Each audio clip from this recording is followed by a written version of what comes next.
Hello বিটসমিক, welcome back সবাইকে। তো আজকে আমি চলে এসেছি বিটিএস মেম্বার জিনের নতুন নতুন খবর নিয়ে। তো জিনের তো অনেক খবরই আছে, তার মধ্যে প্রথম খবর যেটা সেটা হলো জিন তার হাই স্কুল, মানে জিন যে হাই স্কুলে পড়েছিল ছোটোবেলায়, সেই স্কুলে গেছিলো একটু ভিজিট করার জন্য। আর সেই দিন খুব বৃষ্টি হচ্ছিল, আর সেদিন সব স্টুডেন্টরা তাকে দেখার জন্য প্রচুর ভিড় করেছিল এবং সবাই দৌড়ে দৌড়ে তাকে দেখতে আসতে বলছিল। এবং জিন ওখান দিয়ে ক্যামেরা নিয়ে যাওয়ার সময় সবাইকে চুপ করতে বলছিল, কারণ ওখানে প্রচুর ক্রাউড ছিল। আর জিন ওখানে একটা ইয়েলো কালারের ছাতা নিয়ে গেছিলো। খুব একদম নায়ক নায়ক লাগছে, খুব ইয়ং লাগছে, খুবই ভালো লাগছিলো জিনকে। অ্যান্ড জিনকে দেখার জন্য অনেক স্টুডেন্টরা ওখানে ভিড় করেছিল। অ্যান্ড নেক্সট খবর এটাই হচ্ছে কি, জিনের একটা কাজিন সিস্টারের বিয়ে ছিল। জিনের কাজিন সিস্টারের সাথে জিনের ওই ছবিগুলো দেখে অনেকে ভাবছিল জিনের বিয়ে হয়ে গেছে। এরকম একেবারেই না, জিনের কিন্তু বিয়ে না। যদিও একটা রিমার্ক ছড়িয়েছিল অনেকদিন আগে কি 2024 সালে জিনের বিয়ে হবে মিডওয়ে থেকে আসার পর, কিন্তু এটা না, জিনের একটা কাজিন সিস্টারের বিয়ে এটা। সেই বিয়েতেই জিন গেছিলো। অ্যান্ড সেইখানে জিন তার বোনের সাথে ছবি অ্যান্ড ভিডিওগুলো শ্যুট করা হয়েছে। অ্যান্ড আমি শুধু ভাবছি তাদের কথা, যে ওই জিন যেদিন স্কুলে গেছিলো, তার স্কুলে তখন যে স্টুডেন্টগুলো সেদিনকে স্কুলে যায়নি তাদের কতটা কষ্ট লাগবে ভাই, কি মিস করে গেলাম। অ্যান্ড জিনকে খুব কিউট লাগছিলো তার বোনের বিয়েতে, অ্যান্ড খুব চার্মিং লুক গেছিলো। আর যেহেতু অ্যাকচুয়ালি কোরিয়াতে যে ট্র্যাডিশনটা আছে বিয়ের দিন, বরের ড্রেস আর সবার মানে বাকি ছেলেদের ড্রেস সেম টাইপেরই হয়, এর জন্য জিনকে বড়ই লাগছিলো, বাট এমনটা না। জিন যেদিন স্কুলে গেছিলো জিনকে খুব হ্যান্ডসাম লাগছিলো। আর জিন ইয়েলো ছাতা নিয়ে গেছিলো, এরকম একটা দৃশ্য লাভলি রানার বলে একটা ড্রামা আছে কোরিয়ান, সেই ড্রামাতে সেম আছে। তাই ওই নায়কটার সাথে জিনের একটা তুলনা করা একটা ভিডিও বানানো হচ্ছে, খুবই ভালো লাগে। অ্যান্ড দুজনকেও খুব ভালো লাগে। আমার লাভলি রানার ড্রামাটা খুব ফেভারিট আমার। তোমরা চাইলে দেখে নিতে পারো ইউটিউবে, অলসো অ্যাভেলেবেল বেঙ্গলি ডাবিং হবে। অ্যান্ড ওফ, দুজনকেই বিউটিফুল লাগে। অ্যান্ড সেকেন্ড যে খবরটা সেটা হচ্ছে জিন 2024 প্যারিসে যে অলিম্পিক হয়েছে, সেই অলিম্পিকের সূচনা করেছিল। জিন কদিন আগেই প্যারিসে গেছিলো, অ্যান্ড সেখানে গিয়ে সেই এই অলিম্পিকে কোরিয়ার হয়ে সূচনা করেছিল আগুন জ্বালিয়ে। অ্যান্ড সেটা সত্যিই খুব গর্বের ব্যাপার। বিটিএস মেম্বারের মধ্যে কিম সেওকজিন অলিম্পিক 2024 প্যারিসের সেইটাতে সূচনা করতে পেরেছে। ঠিক এর আগে 2022 সালে যেমন জংকুক ওই কাতারে বিশ্বকাপের গান গেয়েছিল। অ্যান্ড খুব ভালো লাগছে জিনকে এই লুকগুলোতে। সবকটা ছবি জিন তার ইনস্টাগ্রাম প্রোফাইলে শেয়ার করেছে।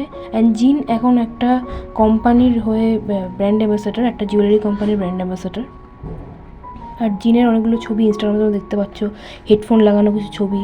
অ্যান্ড জিনের প্রত্যেকটা ছবি খুব সুন্দর। অ্যান্ড এই যে তার বোনের সাথে তার ছবি। অ্যান্ড জিন জাংকুকের ওই, আর জিন রিসেন্টলি একটা ছবি ইনস্টাগ্রামে শেয়ার করেছে, সেখানে জিনের ড্রেসের ওপর জাংকুকের একটা ছবি রয়েছে গোল্ডেন অ্যালবামের। অ্যান্ড জিন প্যারিসে গিয়ে খুব মজা করেছে। আর জিন দুদিন আগেই লাইভে এসেছিলো এবং বলেছে তার 70% কাজ সে কমপ্লিট করেছে তার মিডিয়া থেকে ফিরে আসার পর। অ্যান্ড অনেক অনেক ধন্যবাদ আমার একটা ভিডিওতে এত ভালোবাসা দেওয়ার জন্য। এই সাত ভাই চম্পা বিটিএস ভার্সন উইথ আইইউ, এটাতে 13,000 ভিউজ হয়েছে। যে থ্যাংক ইউ সো মাচ এতটা ভালোবাসা দেখানোর জন্য, কিন্তু তোমরা কেউ সাবস্ক্রাইব করছো না, দুঃখের বিষয়। তো জিনকে 15 জুলাই 2024 সালে দেখা হয়েছিল অলিম্পিকের টর্চ হাতে নিয়ে লংরি পিরামিড মিউজিয়ামে প্যারিসে। সে আসলে সাউথ কোরিয়ার টর্চ ব্যারিয়ার হিসাবে ওই 2024 প্যারিস অলিম্পিকে অংশগ্রহণ করেছিল টর্চ ব্যারিয়ার হিসাবে। আর একটা বড় খবর আর্মিদের জন্য, অনেক ভালো নিউজ, যেটা জিমিন আর জাংকুকের নতুন একটা শো শুরু যাচ্ছে ডিজনি প্লাস হটস্টারে, যেটা দেখা যাবে। এটা একটা ট্রাভেল রিয়েলিটি শো, আর যেটার নাম হচ্ছে are you sure. The show's release date has not been announced yet. তো অনেকগুলো টিএসআর কিন্তু বিটিএস এর চ্যানেলগুলোতে চলে এসছে।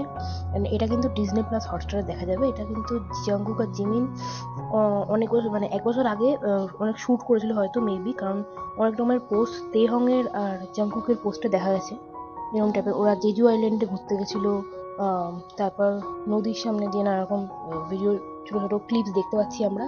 তো মনে হয় এগুলো অনেকদিন ওরা মিলিটারিতে যাওয়ার আগেই জাংকুক আর জিমিন এগুলো শ্যুট করে গেছে আমাদের আর্মিদের জন্য। তো এটা খুবই সুখের, মানে খুবই খুশির খবর যেটাকে বলে। Thank you so much Jimin and Jungkook ওপ্পা। তো জিনের কিছুদিন আগে লাইভ থেকে আমরা এটা জানতে পারি যে জিনের নতুন অ্যালবাম হয়তো আসতে চলেছে। আর জিন বলেছেন তার মিডিয়া থেকে আসার পর 70% কাজ তিনি সম্পন্ন করেছেন। এছাড়াও একটি রিউমার খুব ছড়ানো হচ্ছে কি 2027 সালের বিটিএস ডিসব্যান্ড হবে, কিন্তু এটা একটা ভুলভাল রিউমার। বিটিএস কিন্তু 2027 সালে ডিসব্যান্ড হবে না, বিটিএস 2034 সালে ডিসব্যান্ড হবে। জিন যখন স্কুল ড্রেস আপ করে স্কুলে গেছিলো তখনও তাকে খুব কিউট অ্যান্ড হ্যান্ডসাম লাগছিলো, আর যখন সে তার বোনের বিয়েতে গেছিলো তখনও জিনকে প্রচণ্ড জেন্টালম্যান লাগছিলো। অ্যান্ড অফকোর্স জিন তো ওয়ার্ল্ড ওয়াইড হ্যান্ডসাম ঠিকই, অ্যান্ড জিন তো আসলে মিলিটারি থেকে ফিরে আসার পর আরও যেন ইয়ং হয়ে গেছে, কম এজ হয়ে গেছে, এজ তো দেখে বোঝাই যাচ্ছে না। আমার মনে হয় বাকিটাদেরও সেম অবস্থা হবে, বাকিরা যখন ফিরে আসবে সবারই এরকম কম এজ হয়ে যাবে আর আরও ইয়ং হয়ে যাবে মিলিটারি থেকে এসে সবাই। তো যাই হোক, আজকের ভিডিও যদি একটু ভালো লেগে থাকে তাহলে ভিডিওটা লাইক কমেন্ট শেয়ার করতে ভুলো না। অ্যান্ড ভিডিওটা এই পর্যন্ত। রাতে রাতে Happy birthday, 야미! 야미, 생일 축하해요. 완전 축하해.